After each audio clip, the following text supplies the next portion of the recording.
What's going on, guys? Today we have a very special guest, all in ACL graduate Lauren Kurtz, who joined us after she had a manipulation under anesthesia and scar tissue removal threatened. I'm going to be talking about how she overcame that and avoided it, working with us. So I'm going to loop her in now.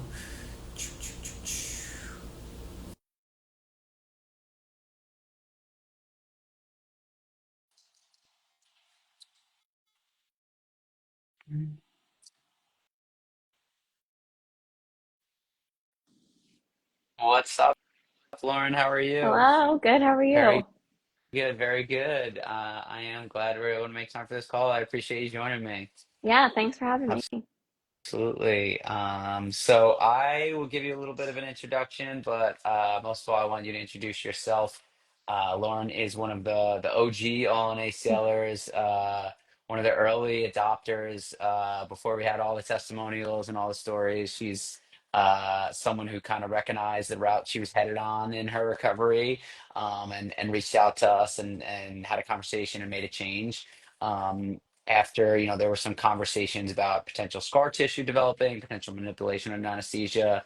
So yeah, why don't you tell a little bit, just introduce yourself, tell your story, before you even talk about your knee, just kind of your athletic background and youth and college sports and hobbies, interests, just a little bit about yourself. Yeah, awesome. So yeah, I'm Lauren. I had the privilege to be able to work with Tommy and my ACL recovery, and it was an incredible blessing. I'm so grateful for that.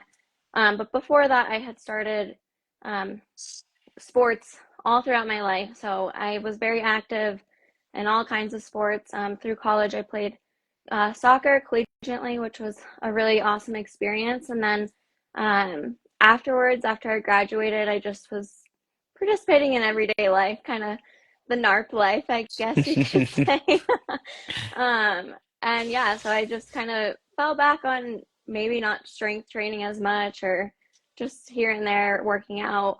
Um, but I went skiing with a group of friends, and then I was having a great time until I had an accident, tore my ACL. So that's just a little bit of backstory. But yeah, it's been a great journey ever since, and humbling to say the least. But I think I've become a better person since this whole journey. Yeah.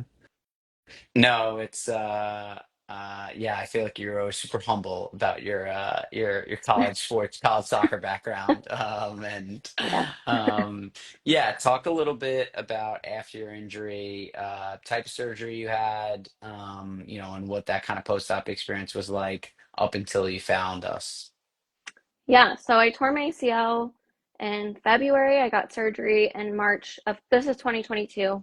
Got surgery pretty quickly, which was a blessing. After the swelling kind of went down, had an amazing surgeon, had a meniscal tear as well, and had a hamstring ACL replacement, which was nice to be able to use my own body part instead of someone else.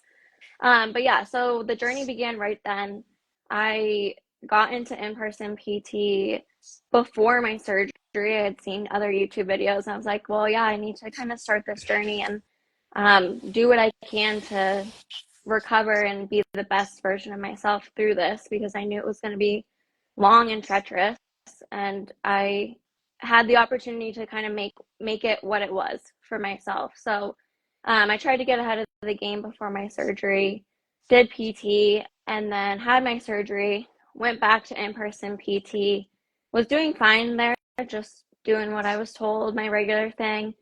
And then I had my 1 month appointment with my surgeon, and I was taking off crutches. I was like, woo, this is like free. Like I get to do whatever I want. And then reality set in for me, and I didn't know how to walk. I was like seriously struggling, and at the time, in-person PT was amazing for what it was, but I knew it wasn't going to get me to where I needed to be, or where I wanted to be, truthfully. And where I wanted to be was to never have to think that I had even had this surgery before. So yeah, I saw Tommy, or All in ACL as we call it, on actually the ACL Club, which is another whole environment that you know very well, Tommy. But I was just looking for a community, truthfully, to connect with because it's hard. Like you don't, especially during like the COVID years and trying to get out of that, like you don't, there wasn't a lot of people to connect with. And just the whole journey, it's really hard and isolating all in itself. So I found the ACL Club, and lo and behold, Tommy had an interview with them, and I was like, there's something to this. Like I'm at a loss. I really needed some more support than what in-person PT was providing me at the time. And so yeah, I followed you and the DMs hit. We set up a call, and here I am. So Yeah. yeah, Um, no, that's such a great point. And one of the things we always talk about, that you talk about with community, and, we talk to ACLers all the time. And early on, even people who have very supportive communities get a lot of help, right? Get a lot of help in the immediate post-injury, immediate post-op. But then it's like, your group of friends might be the people you play tennis with, or the people you play soccer with. Or your run club, and 4, 5, 6 months down the road, you're not doing necessarily all those things. You may even be having a hard time and not able to do a lot more than that. And you're kind of separated from that group, right? And people kind of, to someone from the outside, it feels like, oh, your surgery was how long ago again? But to you, who's living with it every day and living with those limitations, it can really feel like kind of a lonely journey. So I'm glad you touched on that. And one thing Lauren said that I think is really important. Um, I don't know if did I just get really tinted on your screen? It looks like it yeah, I it think gave me so. it gave me a filter that I did not do that on purpose. So let me get Oh, rid of there, you're that. back. You're We're back. good. Okay. I was like looking at it, I was like, whoa. But one thing that you really touched on that, from a community perspective that we always try to do, and I say this because you've been it for a lot of people, is we now connect people with buddies, right? And you're someone who has been through a situation with us where the doctor mentioned, hey, if you don't get your range of motion back, you may develop scar tissue. We may have to do a second operation. You were off of crutches and we put you back on crutches. And those are two things that a lot of people who start with us and have that happen to them feel like, I don't know, I've never heard of that, right? So we always try to connect all of our clients with a buddy, someone who's worked with us, graduated, done really well with us, and had a similar experience, similar situation. And I'm very grateful that you've been a buddy for so many of our clients, and I'm so grateful for that. Talk a little bit about your experience, just with the surgeon. I believe it was almost like the day after you signed up with us, or it was like it was very shortly after. I know it wasn't before, but I remember kind of you signed up with us. I think we hadn't had onboarding yet, and then you saw the surgeon, and he was like, "You need to get your range of motion ASAP." So you started with us about like 6 to 8 weeks post-op after crutches have been removed and you were starting to struggle with your range of motion. So yeah, talk a little bit about, that conversation with the surgeon and where your range of motion was at and how you're feeling in your programming. Yeah. So that was the most humbling part of the, I mean, there was a lot of humbling parts, but that was really like humbling and eye-opening because I was like, okay, if I don't get this in line like immediately, I will be seeing like the OR again, and I don't want to be there. So yeah, basically what ended up happening was I went to my surgeon and my flexion was not great. Or yeah, my range of motion, right? Yeah. Yeah, Okay. flexion, Yeah, all range right. of motion. Yeah. So yeah, it Mhm. wasn't great at the time, and I was like, okay, well, I'll work on it. My surgeon was like, okay, we'll come back in like a month. We're gonna reassess this and see where we're at. And I was like, all right, cool. So I just kept working on it with Tommy and like his whole programming.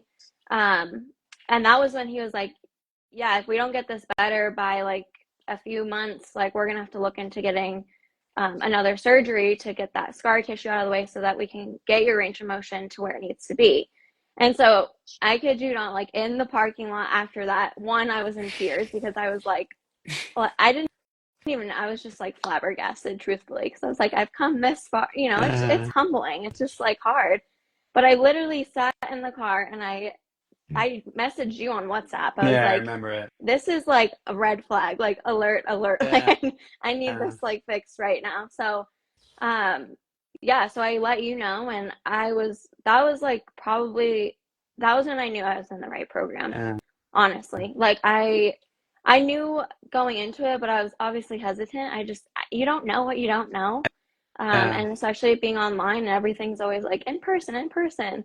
uh, But I think that moment, being so new to the program and just leaning into you being so experienced and a professional in it, I saw like, hey, this is no joke. Like, you know what you're doing. Like, you can guide me through it. And like, again, that was such a blessing because I went back to my surgeon and I didn't have to get the surgery again because I was able to communicate with you and work with you to be able to avoid that. And I mean, to this day, I'm just beyond grateful because no one wants to get another surgery after like that gruesome Yeah. experience. So, yeah, I am just so grateful for that. Yeah. And for those listening, essentially the situation was um, Lauren reached about a month post-op after the meniscal repair. She'd been limited in what she could do with the meniscal repair. And basically what happens a lot of times is you reach a certain point in protocol and they say, great, you're done with the brace, the crutches, you can move forward, right? And Lauren had been really underprepared and then she was rapidly overloaded, right? And where her range of motion was fine for 3 weeks, for 4 weeks, then she started walking without crutches when she didn't have the strength to do it. And both her PT and surgeon were kind of like, you just need to work on your confidence. Get used to this. You need to work on your confidence.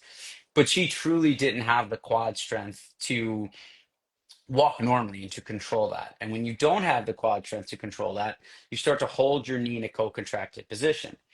This was leading Lauren to really struggle with flexion, right? So, when you started with us, I think they were upset that, hey, you were struggling to get to 90 degrees around 6 weeks. And that was about when you started with us. You were worried about that.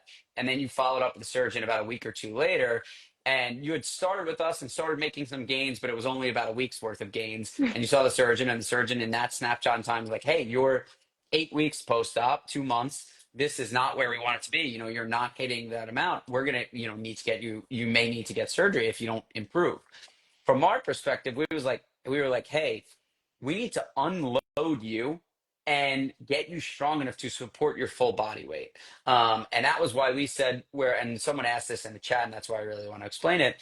The reason we put Lauren back on crutches was not because medically she needed them. It was because she didn't have the strength to support her full body weight. So she was creating a co-contraction that was preventing her from gaining range of motion by walking without them.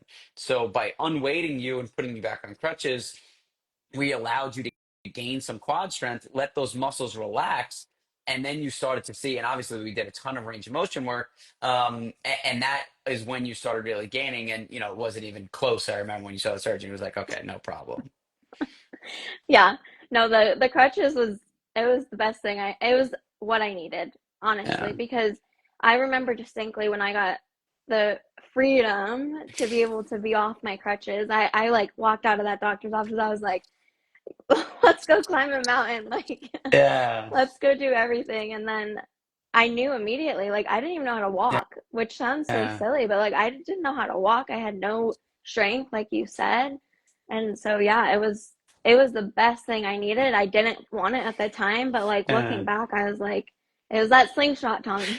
Yeah, and Yes. that's one of the things we say that I think people in your situation a lot of times you almost feel gaslit to kind of borrow a phrase like where it's like you're like I don't feel strong enough to do this, but you're a doctor, you're a PT, Hmm. you're telling me I can do this.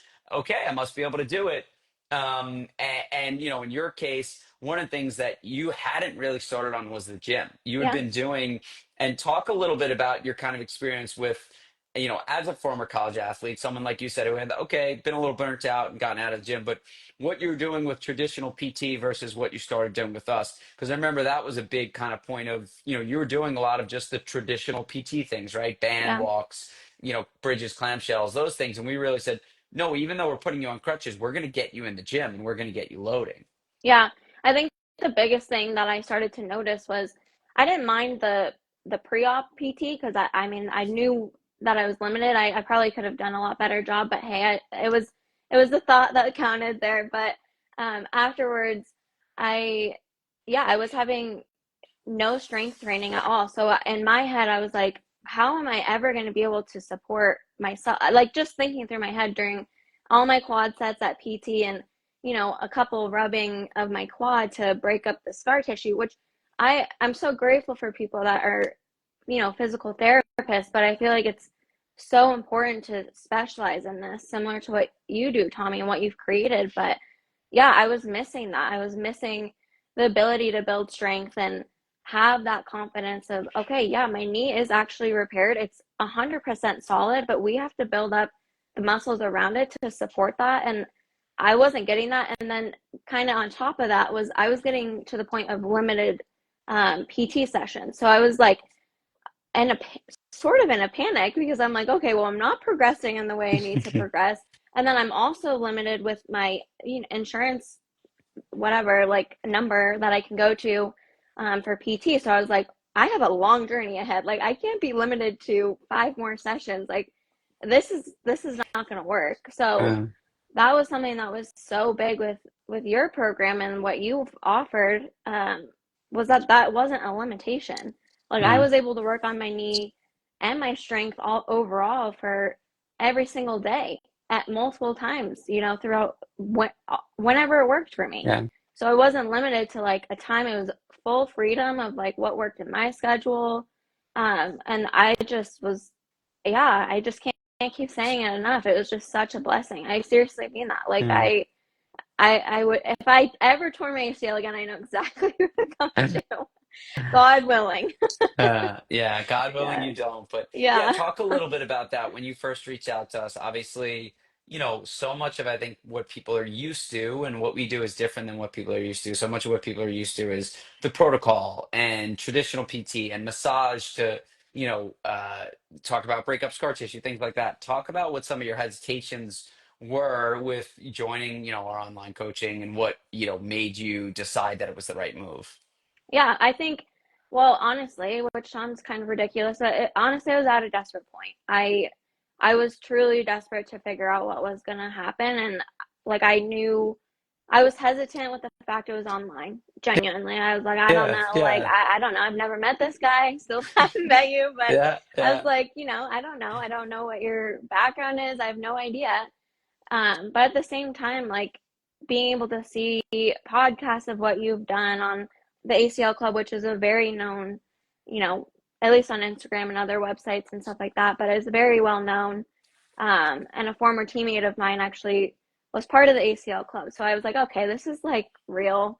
But yeah, truthfully, I was at a point where I was just like desperate. I knew that I had to take my care into my own hands to be able to get to the point I needed to. And by following your page and you instantly reaching out, like talk about the there's no time delay there. You got that and you came to me right away and provided me some support, but didn't push anything. You kind of just were asking questions and trying to understand where I was at. And then, yeah, just one door opened and we talked, and I just felt like, yeah, this is the right program. Like you know what you're doing. Like I don't know how to say it anymore. Yeah, you're very gifted. No, I appreciate that. And I totally like I don't hide from I have no illusions about for everyone it's different. It's like I Yep. know the initial of like what this is online, and I think that's changed as we've grown. There's now when people sign up with us, we actually just hit 100 testimonials the other day, so I was Nice. super excited about that. And Yeah. I like I don't even can't even imagine how many we had when you first joined us, if any. I honestly don't even know. I It have no was it idea. was so I don't early know. on, so it's so different. But I appreciate someone like you, and because we connect you to them and we connect other ACL graduate, all ACL graduates to them, we can take someone who's had in your exact situation, right? 6 to 8 weeks post op, was in maybe was in a brace or had a meniscal repair, was progressed up crutch too quickly, didn't have true strength training. We say, hey, here's 15 examples of the people who went through the exact same thing. And that's, I'm always perpetually grateful to people like you took a chance on us when it was less of a proven thing. Um, but I know, now fortunately we have so many stories like you, and it means so much when people like you share about, I was scared too, it was different. Yeah. So I have no reservations about that, but talk about when you got started, what were some of the things that surprised you the most about the way this worked or how it worked? Because I remember thinking back of like, you really accelerated pretty quickly. Like for the amount you were struggling, once we got you in the gym, that range of motion, like it wasn't even close, right? And your strength came back. So talk a little bit about that there. Yeah, I think the biggest thing that was like a whoa, like a light bulb went off for me was that you provided a plan for me. And like I I didn't know how necessarily how long I was going to be doing it, and I wasn't in a position to be comparing myself because I was like, this is my journey. It is what it is, and we'll get there when we get there. Like that was just the mindset I had. Um, but the you providing a whole plan and like giving me that vision, like I knew I could do it. Yeah. I wasn't going to like PT, like regular PT, and just going, well, see you next session for 45 minutes and we'll do what we can and whatever. Yeah. So, that was the biggest thing. I was just like so grateful for the phases that you provided me, the increments, kind of talk me through like how we're going to get me to the end or each step. And I think the other thing too was I knew I was sitting in my car and we were on the phone and I was like, you're getting me in the gym like today. Like I was Yeah. like so weak and like so Yeah. just like I don't even know what I thought. I was just like, is this are we in the right thing? Like I don't Yeah. but Yeah. again, like that was like the best thing of my life. Like I just have been so much more focused on like my strength overall. Like there's no cutting corners anymore. Like Yeah. it's solely focused on things. And like if I do have pain in my knee, like I've clearly overworked it or something is, you know, my my non-surgical leg is trying to help it, you know? So there's a weakness there, but I've learned so much from that and like you putting me in the gym immediately like I knew I could get back because I saw my strength improve within a week, like you said. Like I saw that happen, and then I got my range of motion back because you threw me on the bike, and like that was my first win with you. Like Yeah. I that was like the first submitted win I had ever done, and I was like again crying. I'm not that emotional, but it was just like such a powerful moment. I was like, oh my Yeah. gosh, my knee went around around on this bike. Yeah. So yeah, I think those two things were the biggest was one having a clear Yeah. plan and two getting right into the gym. And I'll add one more real quick because I just thought of it. But just being able to have the constant communication and like your tutorials and being able to send you or whoever feed like my videos for Yeah. feedback, like I was Yeah. able to immediately change things. Like as soon as you gave me feedback, I was like back in the gym trying to adjust it. And like I just yeah, I and again I'm so Yeah. grateful. So Yeah. No, I so appreciate that, and I love that you touched on it because that is something that we've had so many people like text message us or call us and be like, "I'm you sure you want me to go to gym yeah, with I'm crutching over the leg press machine," but it's so important, right? And I yeah. think what you said about a plan, um, I think especially, and this is something that because this interview is focused on where you were at and where you started, and kind of your specific archetype of ACLer, of like the person who's struggling with range of motion and worried about that. One of the things we see the most, that is because traditional PT, and like you said, this isn't a knock on anyone uh, in traditional PT, because I've been in, I've worked in a clinic before where you're limited by the constraints of that session, right? And if they have a patient like you who's struggling with range of motion, and you come in and you have a 45-minute session, that whole session is going to focus on range of motion because it's like you're worried about your range of motion, they're worried about the range of motion. The doctor has kind of threatened a potential manipulation or a scar tissue removal. And it's like, hey, this is what we got to focus on. But there's so many buckets you need to fill, right? You mentioned, hey, you have the time. So, yeah, we're going to get you a plan to work on that range of motion. But then we're also able to look at the time you have available to you and say, we're going to get you in the gym and work on your strength. We're also going to get you, a walking mechanics plan to work on that, and we're also going to explain the criteria to you of like, hey, we're not just putting you on crutches and saying like you need more time. We're saying this is what you need to do to get off crutches. This is the criteria you need to meet. This is how we're going to do it. And you kind of having that plan, like you said, in 1 week, you felt physically better, you felt mentally Mhm. better. That's not to say you were like, genie fixed in a week.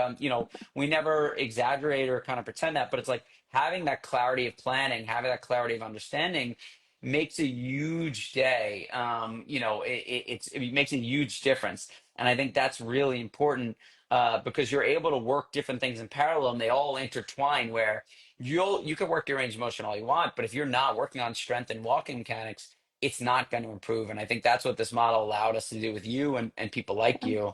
And then what you said about it was like a powerful moment. I think just we want to empower people like you in this, and I think that's what hearing from you, you felt it sounds like you felt out of control Mhm. of like I'm just showing up to my Yeah. sessions and doing what they're telling me, but like I don't know what I'm doing. I don't know why I'm doing it. I don't know how it's moving me forward. And then I see the doctor and he's not happy with where I'm at.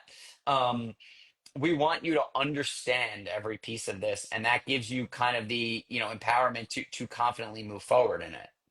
Yeah. I mean, yeah, that was, you brought up walking mechanics, and I just laughed because I was like, wow, I never thought as an adult I'd be learning how to re-walk again. But like, Yeah. I could still, like, if I didn't do that or like go back on my crutches, like, I to this day probably would still be walking with some sort of limp, honestly. Like, Yeah. yeah, And while that sounds like an exaggeration, they literally have research on that 2 years post-op, more than 60% of ACLers have walking asymmetries. So it is 100%. And I'm just going to address this because I see yeah. two people, Beth and James, talking in the chat. And I know you guys are talking about braces versus crutches. And this is one thing I'll really say. And I don't even remember, Lauren, I remember you had the meniscal repair, but were you braced early on in your recovery? I was braced. I wasn't locked, Okay, it but I wasn't was in a locked. brace. But yeah, I think, and you kind of you're like, I'm not the surgeon, like I'm not going to make that decision, Right. but here's my opinion. Hmm. But yeah, you did kind of give me that feedback of like, hey, this isn't necessary. Yeah. At the point I was at. Yeah. Yeah, Because that's what I'll say when to both of you, Beth and James, talking about it. I would be cautious with ditching the crutches before the brace. If you've had a meniscal repair and they brace you locked in extension or they make you non-weight bearing, obey those precautions. But we see a lot of people just like Lauren who will get rid of their crutches or get down to one crutch before they get rid of the brace. And if you do that and you're relying on the external support of the brace, then you're walking without the crutches. Then when you do get rid of the brace, you've created this habit of where you're walking with a peg yeah, leg. So the difference is the crutches allow you to walk at a percentage of your body weight, but the brace forces you to either walk with a straight leg if it's locked in extension. It's particularly important if you're locked in extension. But even if it's not locked, you get to relying on the brace and using that external support, and it can really create issues. So we encourage people, even when you have the brace, even when you have the brace, to get rid of that brace before you get rid of crutches and keep using crutches until you can walk normally. So Beth and James, does that make sense? Because I see you saying, Beth, definitely not ditching the brace before the crutches. I would get rid of the brace before the crutches because if you get rid of the crutches first, then you're walking, you're not able to build as much quad strength using the brace, but using the crutches will allow you to walk at a percentage of your body weight that really helps you reestablish normal extension, normal walking mechanics, and normalized quad strength. So if you guys have any other questions on that, feel free to drop it in the chat. Going off of that, what would you say, Lauren, your specific advice for ACLers who are struggling with range of motion in this? What would you say that is? I think the biggest thing is reach out to someone that you're working with and like explain what's going on.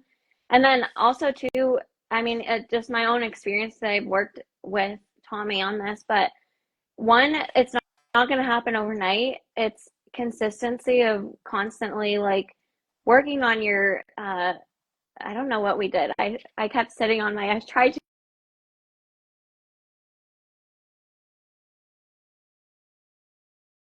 did I freeze? Am I back? Sorry, pause. Uh, Yes, you're back. Could you repeat okay. that? Yeah, what was it? What was that exercise where I had to sit on my heels? What was that? The child's pose. Yeah, okay, yeah, thanks. But yeah, just like working on that constantly and gradually, Hmm. not forcing anything. I think that was the biggest thing that I learned from you was like I've heard so many people like crank on the knee, and I'm Yes. like terrified of that. And so I was like, well, I don't know, like do I crank on my knee because like I need to get it here. Yep. And so being able to talk with you and get advice from you and guidance was that it takes time and consistency. So we worked on it every single day gradually, but didn't overdo it to the point that my knee was no longer able to do anything else. Like it wasn't getting swollen. So I think that's the biggest thing that I learned. And that I Yeah. would give advice to anyone else is, it takes time but consistency and constantly doing those child pose workouts or whatever workouts that you're doing to get your range of motion back. Just stick with it and continue to do it. Yeah. No, 100%. That's a great point that I'm so glad you touched on that.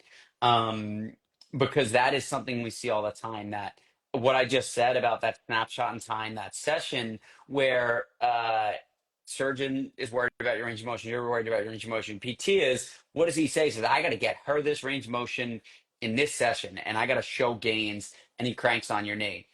And then he may gain range of motion, and he or she may gain range of motion for you, but you will then tighten up after it because you've just been now put in pain, right? So Hmm. you won't gain range of motion over the week, even if you gained it in the session.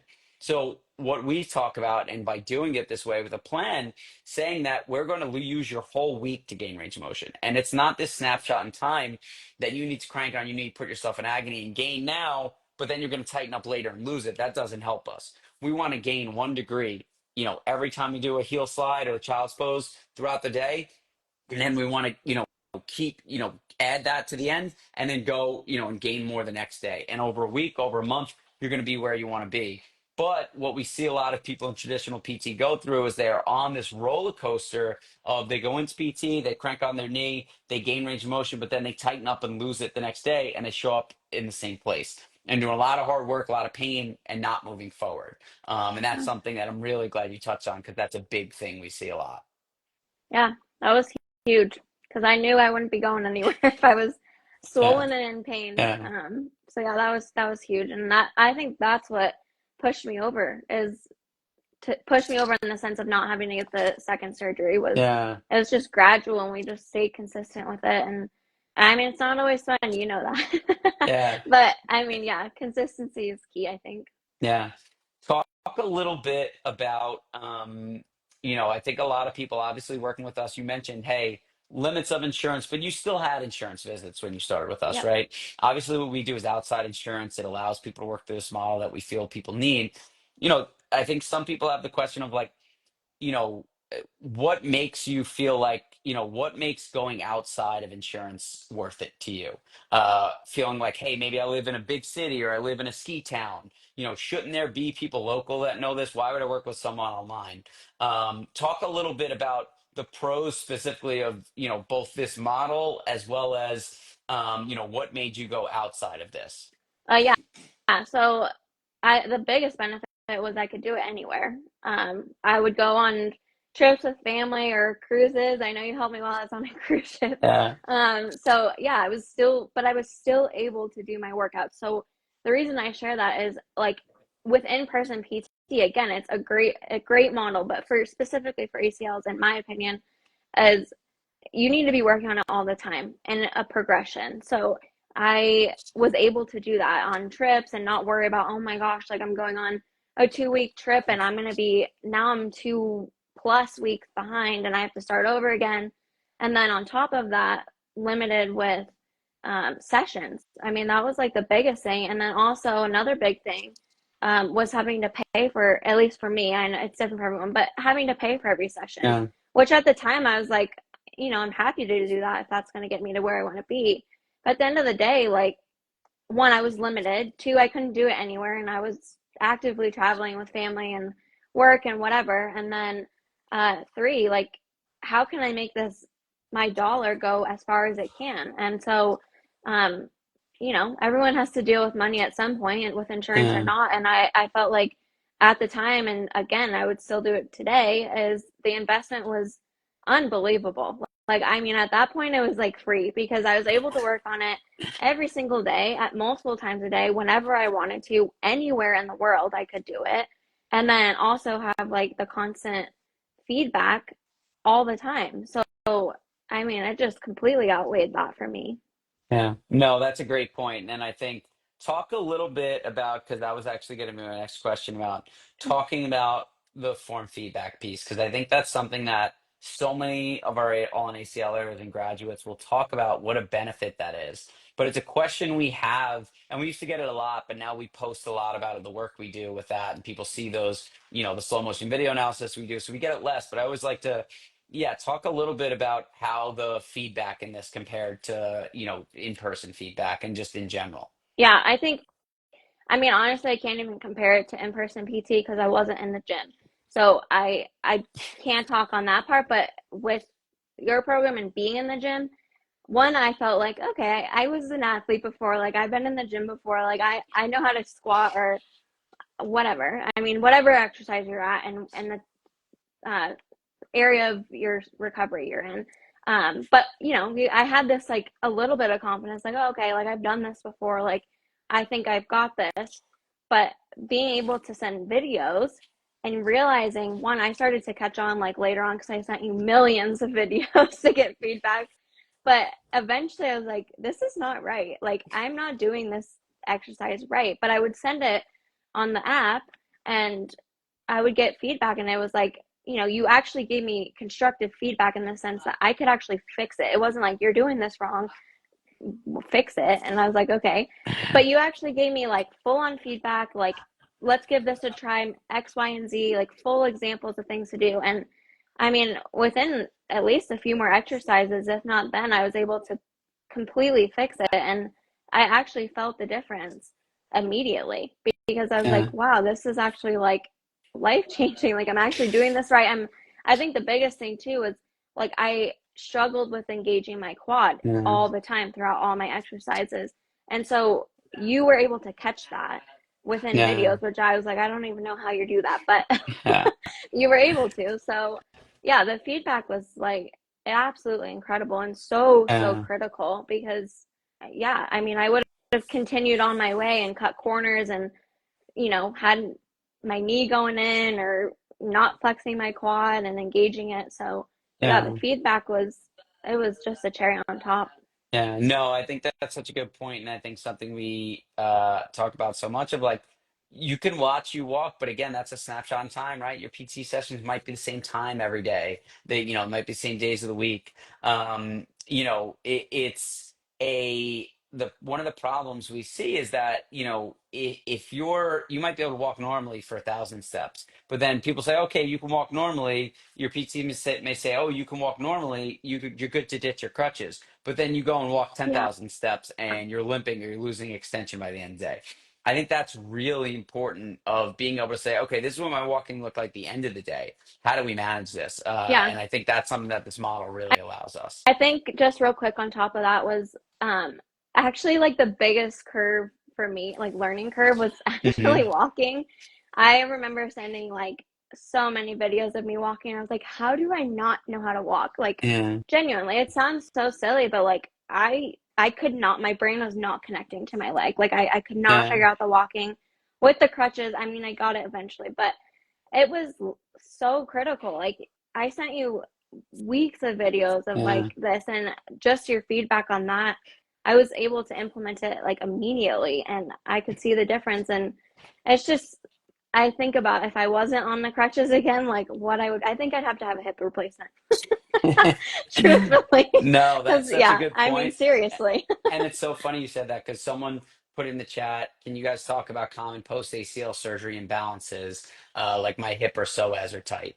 So, and that's exactly what I would say is, if your hip or psoas is tight, okay, where is that imbalance coming from, right? I think a lot of times what we see again in traditional settings in PT is you'll go in and you'll say, okay, my hip and psoas is tight, and they'll massage out your psoas, right? But that's not fixing the root cause, right? What I would probably look at is what is the loads on your knee and are you strong enough to support them, right? So exactly, it's so funny you said that because your first thing is got to have a hip replacement, right? So no one touched your psoas, no one touched your hip, right? Why are you feeling this way? There's a variety of reasons. There's some compensation that's going on.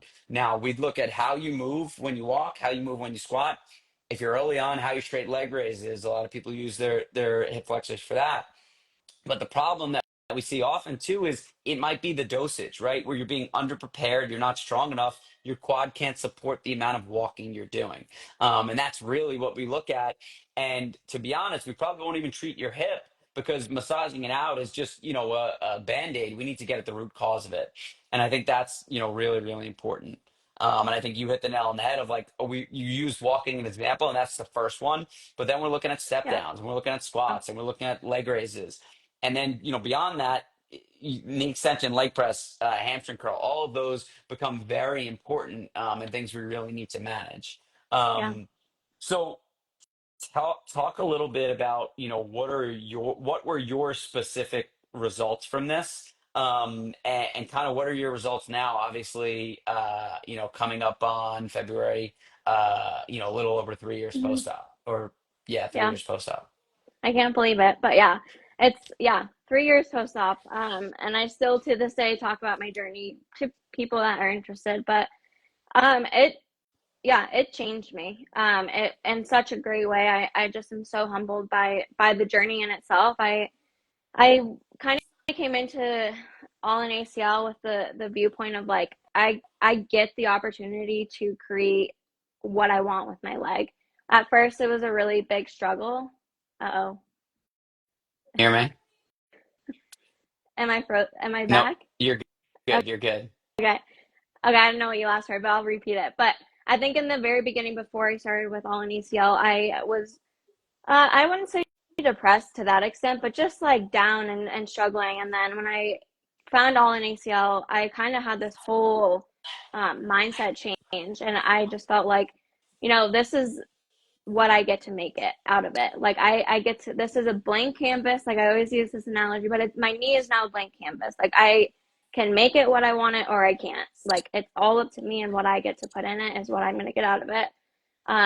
So I think leaning into that perspective and just staying positive with that was huge, but also staying consistent with the workouts is where it got me now. So like today, like I don't even know I had surgery. Like, which is like so cool. Like Yeah. I don't know how many people can say that, but like I genuinely walk around, I'm like, I have no idea. Like Yeah. which is so, but before, like in the very beginning, that obviously wasn't the case. Like I Yeah.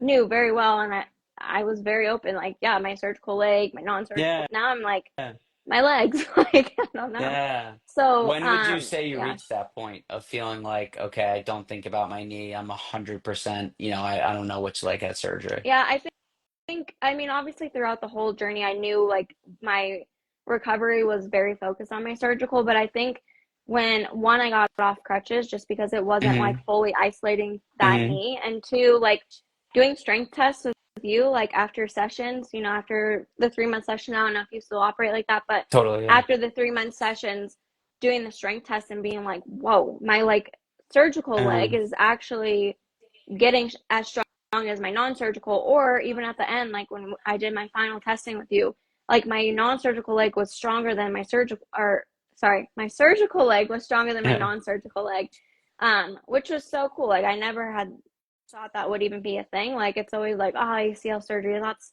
the worst thing ever, and this and that. Yeah. But like honestly, like, do I wish that never happened? Yes, but am I so grateful for the whole journey?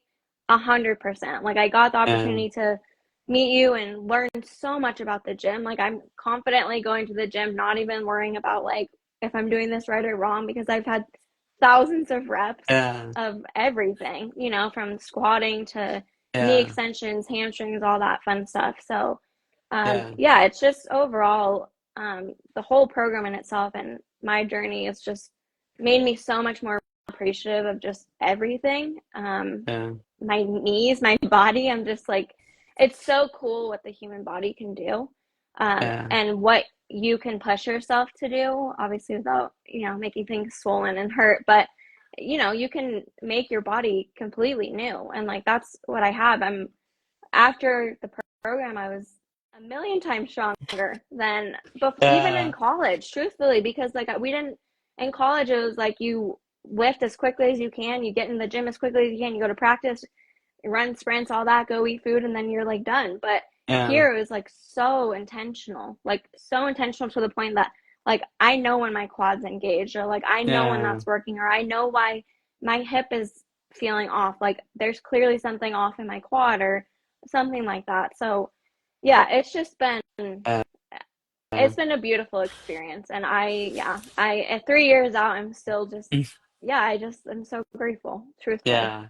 No, I appreciate that. And I think you hit on something really critical, that mindset perspective of, I think a lot of people who struggle in this on the mental side are the people who view this as a limbo year of like, it's just Yeah. 1 year that I can't get back to my activities. I can't play soccer. I can't play tennis. I can't hike. I can't run. Whereas if you view this as an opportunity to invest in your health and make sure you invest the time Yep. and say, hey, this is a priority for me. This is a signal to me that I need to prioritize my health and prioritize it. You know, like you said, I think there's a common misconception that people feel like your knee is never the same after surgery. And you're living proof that it doesn't have to be. That doesn't have to be the case. And it can be better than before. You Yeah. know, we have the testing to prove it that you're stronger on both sides than you were at the beginning of this. And like you said, you feel it, you feel stronger, you feel more confident. Talk a little bit about what you're able to do now. Obviously, you said keeping up with the gym and feeling stronger, but you know, from a activity perspective, you know, you feel comfortable and confident going out playing tennis. I know soccer Yeah. not as often, but by choice. But yeah, talk a little bit about, you know, hiking, whatever you want to do. Yeah. I mean, I truly don't have a hesitation. I go, and I like, I can go for a run. Like I can walk outside and just go for a run if I want to. Yeah. Or go play tennis like Tommy was talking about, or just anything. Like go for a hike. I'll maybe one day I'll take up skiing again. I don't know if I'll get there, but I think that's Yeah. just an internal thing I need to work on. Yeah. But Yeah. yeah, I mean, I can do anything that I want to Yeah. do, which I'm just so grateful for. Like I don't go outside, I'm like, can't do it, my knee. I'm like, let's do this. Yeah. Like, Yeah. and I think even after being in your program, like the tools that you equipped me with and other ACLers with is like, because I was nervous about that. Like I was like, well, what am I gonna do without Tommy? Like, like I'm just gonna like fall off the face of the planet, and like, Yeah. what's next? So, that was huge too. Like you just equipping me with the tools I needed to continue to keep what I built and progress, and have that confidence. I mean, that it was just a full circle. Like it's Yeah. just been, yeah, it's been so great. Yeah. No, I love that. I feel like you're such an example to so many ACLers out there of like, yeah, you were looking at a second surgery, and now here you are being like, I could do whatever I want. I could play Yeah. sports. I'm confident in my knee. I'm stronger than before. I don't even think about my knee. And I think, you know, you're a young person, and you were obviously 3 years younger when you started with us. And I think that's, you know, thinking of it that way of like, it felt like such a long Hmm. time that we were working together, and it felt like such a long time, and it was a little over a year. Um, but you ended up, you know, now it's like a blip on the radar, right? And it's like when you talk, hearing you talk about like, you know, these are skills I'm going to carry with Yeah. me for a lifetime. It's such a like awesome thing, I think, to just recognize that this is like probably one of the best, you know, long-term investments you've Oh, ever made, and like a knee that's yeah. going to carry you for life. That, you know, when you're running around playing tennis, when you're you know, 35, 45, 55, you know, 65, it's going to be because of the things you did, you know, now, and the foundation that we laid. So I'm really, really proud of that. Really proud of that. I'm so appreciative of you for being such an ambassador for All in ACL, and, you know, always sharing your story with people, and being a buddy for those who start with us in similar situations. And, you know, I'll say this, that I think, you know, what people can learn from you is you know, take decisive action, right? Yeah. Because you did see you were struggling with range of motion, and, you know, not just wait until, you know, you reached out to us before the surgery and threatened that manipulation or anesthesia. You know, don't, you know, there's a kind of saying in life of like, no one's going to save you, of like, you have to take ownership, right? And I think you reached out and got a plan in place to put in the work to empower you with the knowledge that you need to be successful. And I think unfortunately sometimes people, and it's not fair, right, that the system may not provide you what you hope it will, Yeah. but that is the reality of the system, right? And I think you took that decisive action to invest in yourself, and then you had a great attitude about this year of saying like, hey, this is a blank slate that, you know, I'm going to paint my masterpiece on. And I think you really did, and you should be so proud of that. And I'm super grateful for you for joining us and sharing your story. And is there anything else you wanna say before we hop off? I think just the last thing I kind of just want to leave people with, if is like, stick with the program. Like if you're a part of this program, if you're not, I would encourage investing. But anyways, whatever program you're in, like don't cut corners just to try to get to the end. Like I think that's the biggest thing that I learned was, one, I was in a position that I didn't necessarily need to rush, but still you want to get back to your daily life, right? So I think that's the biggest thing that I would kind of encourage people with is like lean into whatever process you're in. If it's this one or another one, whatever one it is for this recovery, like lean into it and go all out. Like like what I said, like what Tommy said, what you put in is what you get out. And like you are the only one that has control over that. And so I think that's the biggest thing. Like that's how I was able to get to where I'm at because I leaned into this whole process and program and communicated my needs or what was hurting or what wasn't or my wins or whatever. And so that is what gave me the opportunity to be where I'm at now. So I think that's the biggest thing I would encourage is just lean into it and like it's not forever. Like Tommy said, like it's 3 years ago, but it feels like yesterday too at the same time, like in a Yeah, good way. But now it's just a blimp on the horizon. Like I'm just like, yeah, I had that done. And that can be everyone else too. It doesn't have to be all my knee hurts and I have to do this. It's like use it as an empowerment and like what can you do with it? Not oh, I can't do this or that. Like what can you do and like what can you get out of this? And like your whole life is going to change just with that yeah, perspective and just finding the good and what is happening. Like you're here for a reason. You're in this injury for a reason. How can you shape yourself to be a better person from it? yeah. So yeah, that's my TED talk.